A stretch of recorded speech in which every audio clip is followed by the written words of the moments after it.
السلام علیکم ورحمۃ اللہ وبرکاتہ۔ میرے محترم ناظرین کرام،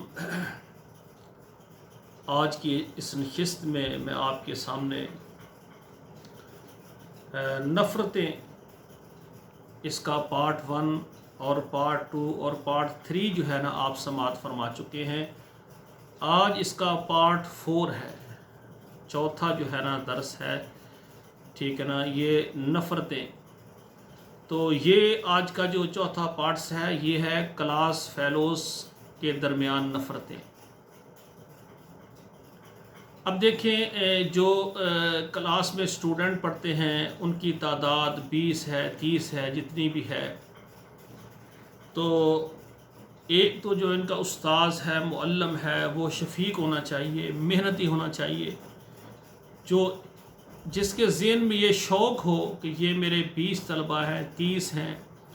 آنے والے وقت میں اس میں مدرس بھی بنیں گے، اس میں امام مسجد بھی بنیں گے، اور اس میں مسجدوں کے مؤذن بھی بنیں گے، اور اس میں ڈاکٹر بھی بنیں گے، انجینئر بھی بنیں گے، استاذ بھی بنیں گے، یعنی بے شمار جو موقع ہیں، فیلڈز ہیں، ان میں جا کر انہوں نے کام کرنا ہے۔ تو کسی اپنے شاگرد کو حقیر نہ سمجھے۔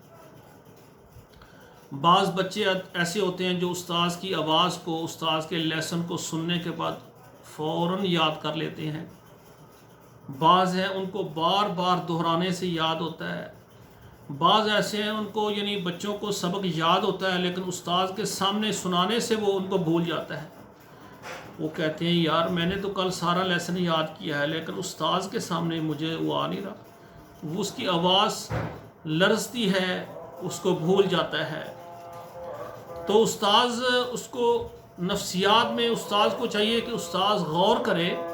کہ یہ لڑکا ذہین ہے، اس کی ذہانت کا کہاں سے پتہ چلے گا؟ وہ اس کی کاپی چیک کرے، اگر اس کی کاپی کے اندر جو اس نے لکھا ہے تو وہ اچھا، اس کا لکھنے میں وہ ماشاءاللہ کامیاب ہے، تو جو لکھنے میں کامیاب ہے تو وہ اس کو زبانی یاد بھی ہوگا۔ استاذ کو چاہیے کہ ایسے شاگرد کی حوصلہ افزائی کرے اور اس کو کچھ نہ کچھ اس کو تحفہ اور گفٹ کوئی چیز دے دے، جس طرح ٹافی ہوتی ہے یا کوئی ایسی چیز، یا نقدی کی صورت میں 1-2 روپے اس کو دے کر اس کا حوصلہ بڑھا دے، تاکہ اس سے کہ دل میں استاذ کا احترام ہو لیکن استاذ کا خوف جو ہے نا وہ اس کے دل سے نکل جائے، اور وہ اس کو حوصلہ مل جائے کہ یہ میرے استاد ہیں، یہ میرے محسن ہیں، یہ مجھے آگے بڑھانے والے ہیں، یہ مجھے علم سکھانے والے ہیں۔ ایسے اساتذہ کرام کہ جب صبح بچے کلاس روم میں جاتے ہیں تو دعا کرتے ہیں اللہ کرے ہمارا استاد ٹیچر جو ہے نا انگلش کا اور ہمارا میتھ کا ٹیچر یہ نہ ہی آیا، چھٹی پر ہو، بیماری کی وجہ سے یا کسی وجہ سے آج وہ نہ آئے۔ جو بچے استاذ کے نہ آنے کی وجہ سے خوش ہوں، اس کا مقصد ہے کہ اس ٹیچر کا خوف بچوں کے اوپر اتنا ہے کہ بچے چاہتے ہیں کہ ہماری کلاس میں یہ ٹیچر نہ ہی ہو تو بہتر ہے۔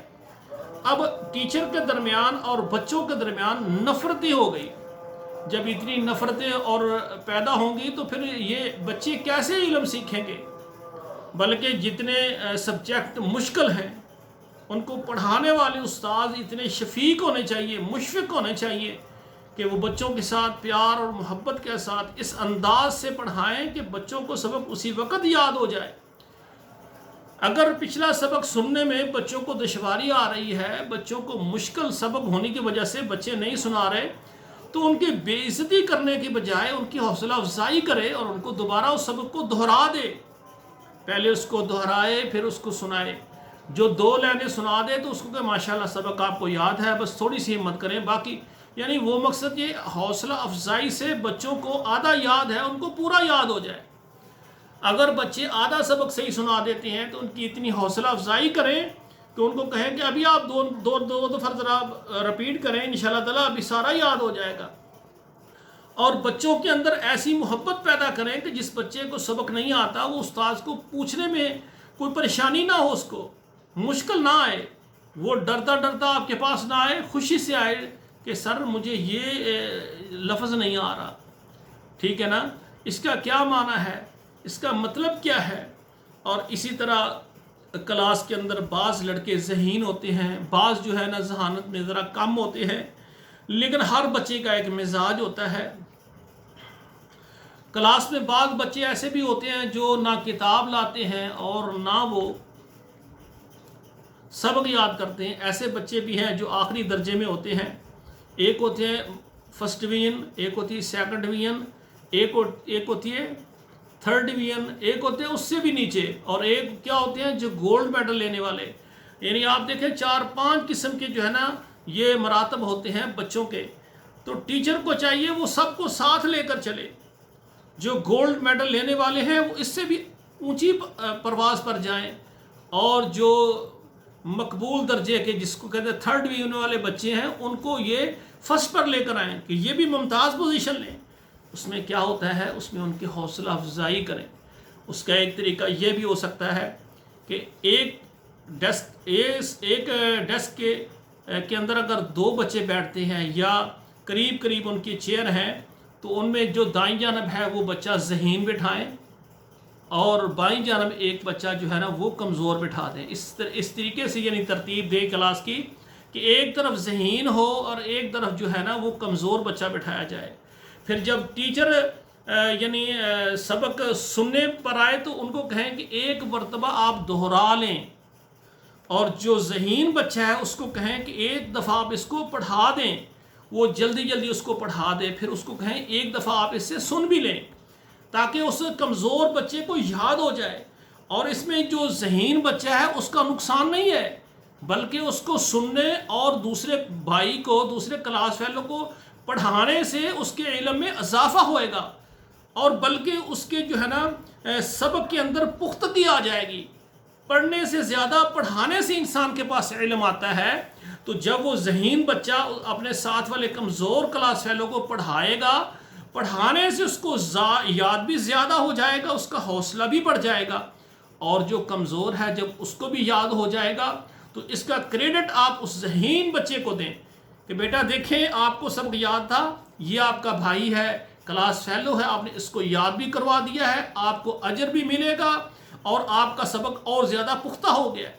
اور میں سمجھتا ہوں کہ اگر کلاس کے 30 بچے ہیں، یعنی ایک لائن میں 15 بٹھائیں، پھر دوسری لائن میں 15 بٹھائیں، تو ایک طرف ذہین ہو، ایک طرف کمزور ہو۔ اور پھر اسی طرح اگر کوئی بچہ بالکل یاد نہیں کرتا تو اس کا یہ طریقہ نہیں ہے کہ اس کو کلاس میں اس طرح سے بیزت کر دیں کہ ذہین بچے اور وہ کمزور بچہ ان کے درمیان ایسی نفرت پیدا ہو کہ ذہین دیکھیں کہ یہ کون ذہن ہے، اور وہ یہ سوچے کلاس میں میری کوئی عزت نہیں ہے، اور وہ یہ فیصلہ کرے کہ کل سے میں نے کلاس میں نہیں آنا، میری بےزتی اتنی ہو گئی، اس سے ان پڑھ رہنا بہتر ہے۔ تو میرے بھائیوں، یہ ہمارے بچے جو ہیں ہمارا مستقبل ہے۔ ہمارے ایسے استاد ہونے چاہیے جو مشفق ہونے چاہیے، جو کمزور بچے ہیں بھائیوں کمزور بچے ہیں، ان کو اوپر لے کر آئیں، ان کو حوصلہ افزائی کریں، تاکہ یہ بچے آنے والے وقت میں ہمارا مستقبل ہے۔ اب آپ دیکھیں، جب ہم جو ذہین ہوتا ہے اس کو زیادہ نوازتے ہیں، اور جس بچے کے جو والدین ہیں وہ استاد کو گائے بگائے کو تحفہ دیتے رہیں، ملتے رہیں، دعوت کرتے رہیں، تو پھر ٹیچر ان کے بچوں کو نوازتے ہیں، کیونکہ ان کے والدین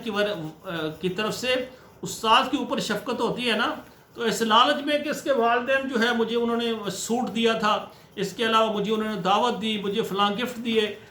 یہ میرا مقصد نہیں ہے کہ استاد کو نوازنا نہیں چاہیے۔ والدین استاد کے ساتھ محبت کریں، شفقت کریں، خدمت کریں،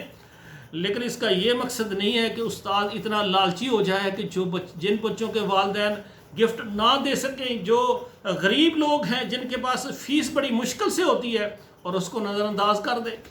میرے بھائیوں، معلم کا، استاذ کا بہت بڑا مقام ہے۔ تو ہمیں چاہیے کہ بچوں کے درمیان نفرتیں نہ پیدا کریں، ٹیچر اور استاد کے درمیان اور آپس میں کلاس فیلو کے درمیان کوئی نفرت نہیں ہونی چاہیے، بلکہ جو کمزور ہیں ان کو بھی ساتھ لے کر چلیں۔ میرے بھائیوں، اگر دوران تعلیم بچوں کے اندر نفرتیں ہو جائیں گی تو یہ ایسی نفرتیں ہوتی ہیں جس سے ہمارا معاشرہ